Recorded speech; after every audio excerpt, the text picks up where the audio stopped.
Friday, August 9th, 2024. Pueblo, Colorado. Taylor Blake. Gulliford was 26 years old, married, with 4 sons. Friday was supposed to be his day off. He came into the EVRAZ steel mill anyway. Nobody outside the plant has ever fully explained why. He ended up on the rail line, working on the north stamp wheel, a heavy piece of machinery that hammers steel rail into shape, with 4 co-workers assisting. He didn't lock the machine down first. The stamp wheel moved. Gulliford was pinned between the wheel and a guardrail. He died at the scene. OSHA's investigation found 4 separate violations. The mill hadn't trained its workers and hadn't built the safety protocols to stop exactly this from happening. The fine, $61,711. This trade has seen this exact failure before. January 17, 2006, a lumber mill in South Carolina. A 52-year-old millwright was welding extra metal onto the worn teeth of a debarker's feed rolls. He'd locked out 2 electrical disconnects before he started. He hadn't locked out the airline. He leaned his head between the rolls to reach a hard-to-weld spot. The air pressure cycled on its own, and the rolls closed over his head. Federal investigators were blunt about the lesson. Lock out every source of energy, or you haven't locked out anything at all.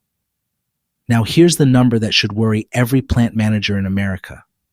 Deloitte and the Manufacturing Institute say American manufacturers will need 3.8 million new workers by 2033, and as many as 1.9 million of those jobs could simply go unfilled if the talent gap doesn't close. Millwrights specifically are projected to grow 13% through 2034, far faster than the average American job, with about 54,200 openings a year, most of them created by a workforce that's aging into retirement faster than anyone is replacing it. That's the latter. Real risk holding people back on one end, a widening shortage pulling people up the other. Here's how you climb it.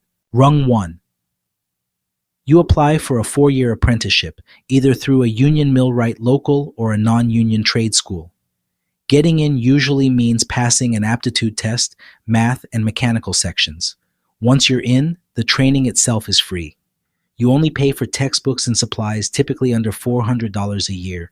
You start at 60% of a full journeyman's wage, and your pay steps up automatically every 2,000 hours on the job until you're certified. Rung 2. Journeyman millwright. The national median is $63,510 a year, according to the Bureau of Labor Statistics' most recent numbers. The full range runs from around $40,554 on the low end up past $78,000, depending on the industry and where you work. Rung 3, and this is the real route to serious money in this trade. Outage and turnaround work. Refineries and power plants shut whole units down on a fixed schedule, and for those few weeks, every millwright on site works 10 to 12-hour days at outage rates. A refinery in Martinez, California is currently posting millwright mechanic positions at up to $58.69 an hour. A turbine millwright outage at a power plant in Nebraska is paying $178 a day in per diem plus $400 in travel pay on top of the hourly rate.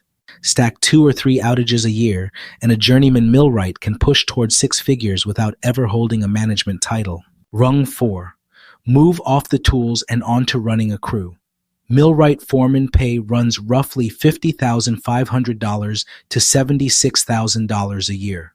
Step up again to millwright supervisor, and the national average is $77,688, with the top of that range reaching $97,020. Rung 5. You start your own rigging and machinery moving company. A used box truck runs $20,000 to $40,000. Add another one to $2,000 in dollies, blankets, and rigging straps. Then insurance, budget at least $25,000 a year for a policy with a rigger's liability endorsement, because you're now legally responsible for every multi-ton machine your crew moves.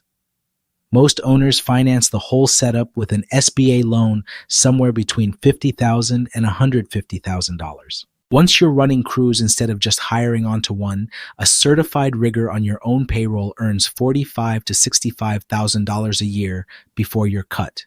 Here's what actually connects a stamp wheel in Pueblo to a debarker in South Carolina almost 20 years earlier. Neither death was a mechanical failure. Both were a lockout step somebody didn't finish. Taylor Gulliford wasn't even supposed to be at work that day.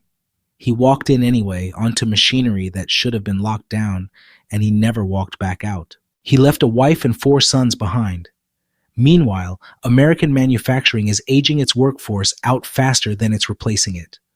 1.9 million jobs that might simply go unfilled by 2033, in a trade growing 13% a year, while most of the job market barely moves at all. The latter is real, $18 an hour to start. 95,000 or more within a few years if you chase the outage work. Your own company after that, if you want it. Climb it.